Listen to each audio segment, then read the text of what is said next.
Sumber hukum Islam adalah semua yang melahirkan aturan yang sah yang mengawasi umat Islam. Para peneliti terdahulu telah menetapkan bahwa Al-Quran adalah sumber regulasi yang bersifat fundamental bagi umat Islam, kemudian diikuti oleh hadis, ijma, dan qiyas. Membahas mengenai saksi. Saksi merupakan poin penting dalam suatu persidangan. Jika kita lihat di Indonesia, kedudukan saksi dalam perkara pidana merupakan sarana pembuktian yang ampuh untuk mengungkapkan dan membongkar kejahatan dalam tahap penyelidikan sampai pembuktian di muka sidang pengadilan. Bahkan dalam praktek, kedudukan saksi sangatlah penting, sering menjadi faktor penentu dan keberhasilan dalam mengungkapkan suatu kasus karena bisa memberikan keterangan saksi sebagaimana yang diatur dalam pasal 184 KUHP. La ilaha illallah Asyhadu an la ilaha illallah wa asyhadu anna Muhammadar Rasulullah. Asyhadu anna Muhammadar Rasulullah. Wallahi Wallahi billahi Wallahi wallahi Wallahi demi Allah, Demi Allah ya siap Saya siap menyatakan sumpah sesuai. Oleh karena itu, mari kita simak pembahasan mengenai hadis tentang saksi, sumpah dan bukti yang akan membahas bagaimana kualitas hadis ini, apakah dapat dijadikan sandaran, dan bagaimanakah faidah dan hadis ini menjelaskan saksi, sumpah, dan bukti yang akan dikupas oleh kelompok 2. Telah hadir bersama kita Yudhistira Abdi Rizki dan Agniski Pinanta selaku narasumber. Baik, tarik. Bismillahirrahmanirrahim. Assalamualaikum warahmatullahi wabarakatuh.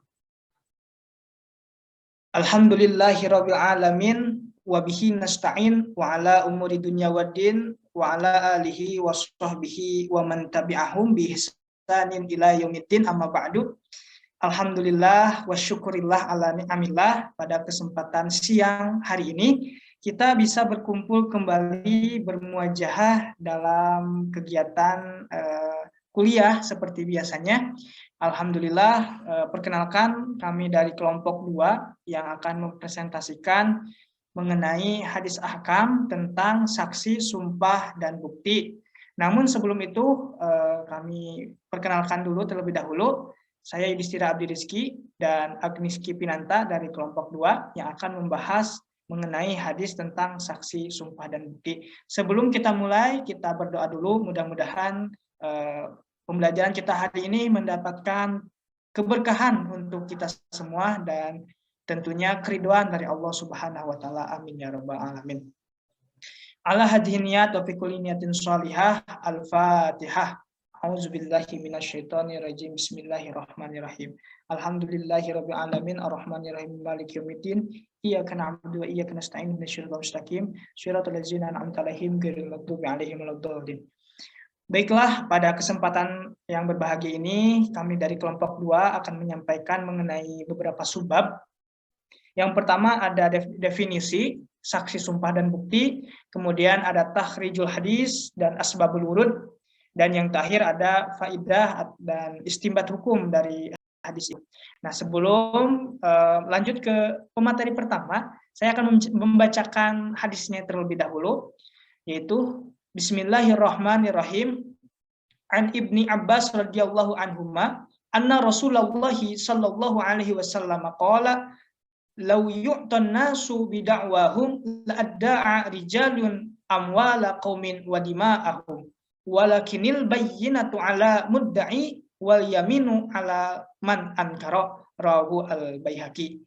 Artinya dari Ibnu Abbas radhiyallahu anhuma, sesungguhnya Rasulullah Shallallahu alaihi wasallam bersabda, seandainya setiap pengaduan manusia diterima, niscaya setiap orang akan mengadukan harta suatu kaum dan darah mereka. Karena itu, agar tidak terjadi hal tersebut, maka bagi pendakwa agar mendatangkan bukti sumpah bagi yang mengingkarinya. Hadis riwayat Baihaqi. Baiklah, untuk penjelasan lebih lanjut yaitu mengenai definisi dan lain sebagainya akan disampaikan oleh pemateri kita yang pertama, yaitu Saudari Agniski Pinanta. Kepada Saudari Agniski, disilahkan. Oke, baik. Bismillahirrahmanirrahim. Di sini saya akan menyampaikan terkait definisi dari saksi, sumpah, dan bukti. Yang pertama terkait saksi.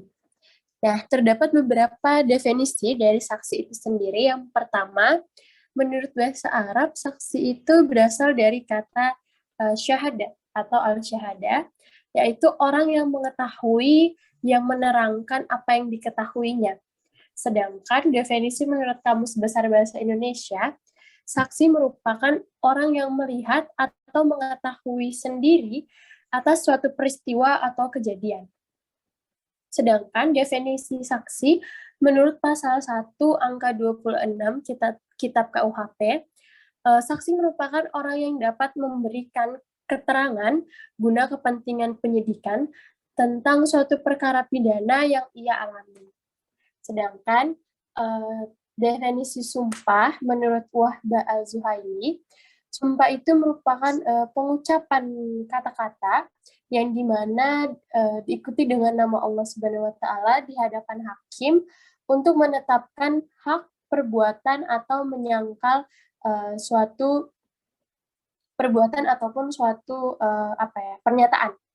Sedangkan definisi sumpah menurut Kamus Besar Bahasa Indonesia, sumpah itu merupakan suatu pernyataan yang diucapkan secara resmi dengan bersaksi kepada Tuhan atau kepada sesuatu yang dianggap dapat menguatkan kebenaran dan kesungguhan. Lalu, untuk definisi yang terakhir yaitu definisi bukti. Menurut Kamus Besar Bahasa Indonesia, bukti merupakan sesuatu yang menyatakan kebenaran terkait suatu peristiwa atau keterangan nyata, atau bukti juga dapat dikatakan sebagai suatu tanda. Sedangkan menurut bahasa Arab, bukti itu berasal dari kata al-bainah, yang dimana sesuatu yang dapat menyiratkan suatu hal yang menjelaskannya. Sedangkan secara etimologis, bukti itu sesuatu yang dapat menyiratkan data atau semua yang dapat kita jelaskan. Lalu, pada saat ini terdapat redaksi hadis dan terjemahannya yang sudah dibaca oleh pemateri kita, Yudhistira, sebelumnya. Lalu kita lanjut pada takrij hadis. Untuk takrij hadis itu sendiri, kami menggunakan dua kitab. Yang pertama, kitab Jami'ul Ulum, dan juga kitab Mujamu Faros. Di sini saya akan membaca hasil dari takrij kami.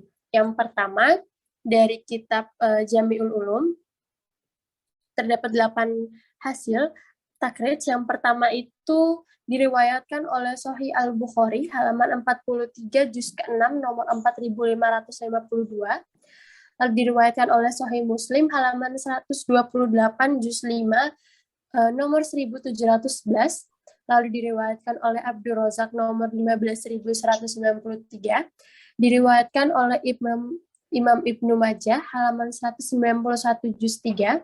Diriwayatkan oleh Imam An-Nasai dalam Al-Kubra nomor 5994, lalu dilanjutkan dengan diriwayatkan dari Imam At-Tahawi dalam Syarah Ma'ani Asar, halaman 191 juz 3, lalu diriwayatkan oleh Imam Ibnu Hayyan nomor 582 dan 583, lalu yang terakhir dari kitab Jami'ul Ulum, itu diriwayatkan oleh Imam At-Tabarani dalam kitab Al-Khabir nomor 1124 dan 112. Lalu, untuk hasil takrij dari kitab Mujam Al-Mufaros, yang pertama itu diriwayatkan oleh Imam Bukhari di nomor kitab 47 bab ke-6, lalu terdapat di kitab nomor urut 52 bab 20 sebelum dan sesudah bab 19, lalu terdapat di kitab ke-65 surah ketiga bab ketiga. Lalu selanjutnya diriwayatkan oleh Imam Muslim di dalam kitab ke-30 pada hadis ke-1 dan ke-2, lalu diriwayatkan oleh Imam At-Tirmizi di nomor urut kitab 13 bab ke-12, lalu diriwayatkan oleh Imam Abu Daud di nomor urut kitab ke-21 bab ke-13 dan di nomor urut kitab ke-23 bab ke-23 dan ke-24, Lalu diriwayatkan oleh Imam Sunan An-Nasa'i di dalam kitab ke-49 bab ke-36. Lalu diriwayatkan oleh Imam Sunan Mu'atta Imam Malik di dalam kitab ke-36 hadis ke-7, dan diriwayatkan oleh Ahmad bin Hambal di halaman awal 342, halaman awal 351, 356, dan 323. Itu adalah poin-poin dari hasil takrij kami dari dua hadis, dari dua kitab, mohon maaf, yaitu kitab Jami'ul Ulum dan kitab Mujamul Faros. Untuk penjelasan lebih detailnya, teman-teman dapat melihat atau membacanya di makalah, karena sudah kami lampirkan penjelasan terkait takrij hadis tersebut secara detail, jadi teman-teman bisa melihatnya di makalah. Lalu untuk selanjutnya, terkait asbabul wurud akan dijelaskan oleh pemateri kedua kita, yaitu Yudhistira. Baik, terima kasih atas waktunya Saudari Agnieszki. Baik, saya akan melanjutkan penjelasan dari hadis saksi sumpah dan bukti ini melalui dalam asbabul wurudnya. Jadi, ketika semester awal atau semester 2 gitu kita ada pembelajaran ulumul hadis, itu sudah dijelaskan tentang asbabul wurud gitu. Jadi asbabul wurud itu apa? Nah, asbabul wurud itu ada dua kata, yaitu ada asbab dan kata wurud. Nah, asbab itu sendiri berasal dari jamak taksirnya itu adalah syabab gitu. Yang artinya itu adalah al-habl, yakni artinya itu adalah penghubung atau tali. Kemudian wurud itu berasal dari kata waroda yaridu wurudan. Itu isim masdar yang artinya itu adalah sampai atau tiba. Nah, sehingga kalau kita artikan asbabul wurud ini, itu masuk idhofah, mudhof dan mudhof ilaih, bahwasanya kalau kita merujuk pada Imam As-Suyuti di dalam kitabnya Asbabul Wurud Al-Hadis, beliau menjelaskan bahwa pengertian dari asbabul wurud itu sendiri adalah ma yakunu tariqan li tahdidil muradi minal hadisi min umumin au khususin au itlaqin au taqyidin au nasahin au nahwi zalika. Jadi asbabul wurud itu adalah setiap apapun itu, baik yang menjadi metode untuk membatasi hadis, baik itu berupa makna umum, makna khusus, mutlak, muqayyad, atau nasah, dan semacamnya. Namun beliau memperjelas lagi pengertian istilah daripada asbabul wurud ini lebih rinci, lebih jelas lagi, yaitu ma waradal hadisu ayyamun wa qau'uhu. Artinya adalah suatu kejadian yang mengiringi suatu hadis tersebut pada masa terjadi kejadian tersebut. Jadi sebabnya itu apa sih, kenapa hadis ini bisa muncul. Nah, seperti itu. Kalau dalam Al-Quran tafsir kan ada yang namanya asbabun nuzul. Nah, kalau dalam hadis itu ada asbabul wurud. Nah, di dalam hadis tersebut bahwasanya asbabul wurud ini dulu ada seorang sahabat Nabi. Beliau itu dikisahkan mengenai Abu Al-Ash'as, itu pamannya itu. Beliau Abu Al-As ini berkata, jadi terjadi perselisihan antara Abu Al-As dengan seseorang tentang sebuah sumur. Kemudian kami pun mengangkat permasalahan tersebut kepada Rasulullah. Jadi ada persengketaan tentang sebuah sumur. Nah, kemudian kata Rasulullah, datangkanlah dua saksi atau dia bersumpah. Jadi maknanya itu adalah kalau orang yang menuduh itu harus mendatangkan bukti, kalau orang yang dituduh itu harus bersumpah. Berani nggak dia bersumpah untuk membuktikan dia itu benar atau tidak? Bahkan setelah adanya kejadian tersebut, maka turunlah surat Al-Imran ayat berapa? Yaitu ayat 70, ayat 77. Innal ladzina yastaruna bi ahdillahi wa imanihim samanan qalila ulaika akhlaqahum fil akhirati wa la yukallimuhumullah wa la yanzuru ilaihim yaumal qiyamati wa la yuzakkihim wa lahum azabun alim. Artinya adalah sesungguhnya orang yang menukar janji dengan Allah dan sumpah-sumpah mereka dengan yang harga sedikit, mereka itu tidak mendapat bahagian pahala di akhirat. Dan Allah tidak akan berkata-kata dengan mereka dan tidak akan melihat kepada mereka bagian pada hari kiamat, dan tidak pula mensucikan mereka bagi mereka azab yang sangat pedih. Nah, kemudian diriwayatkan juga dari Umar bin Khattab, beliau telah menulis kepada Abu Musa yang mendakwa harus mendatangkan bukti dan terdakwa yang mengingkari perselisihan antara Umar bin Khattab dan Ubay bin Ka'ab dengan cara tersebut, dan keduanya tidak mengingkarinya. Nah, itulah terkait asbabun nuzul. Kenapa sebab-sebab turunnya hadis ini, bahwa untuk supaya timbulnya rasa keadilan, timbulnya rasa kebenaran, maka harus diperlukan bukti dan sumpah untuk membuktikan baik yang tergugat maupun yang menuduh, seperti itu. Kemudian yang terakhir yaitu pembahasan mengenai fawaidul hadis. Nah, dari hadis tersebut dijelaskan bahwa faidah atau istimbat hukumnya itu adalah, yang pertama adalah penguatan pengakuan dari orang yang ingin mencari keadilan harus disertai dengan bukti. Jadi kalau tidak ada bukti maka tidak akan dipercaya. Kemudian pada dasarnya seseorang bebas dari tuduhan hingga terbukti perbuatan jahatnya. Kemudian yang ketiga, orang yang menuduh harus mendatangkan bukti. Yang keempat, orang yang dituduh harus bersumpah untuk menangkal semua tuduhannya. Kemudian yang kelima, seorang hakim harus berusaha keras untuk mengetahui permasalahan sebenarnya dan menjelaskan hukumnya berdasarkan apa yang nampak baginya. Seperti itu. Nah, jadi dalam pembahasan penjelasan makalah ini kami share makalahnya di grup untuk lebih jelasnya dan lebih paparkan. Mungkin itu saja yang insya Allah akan kami sampaikan.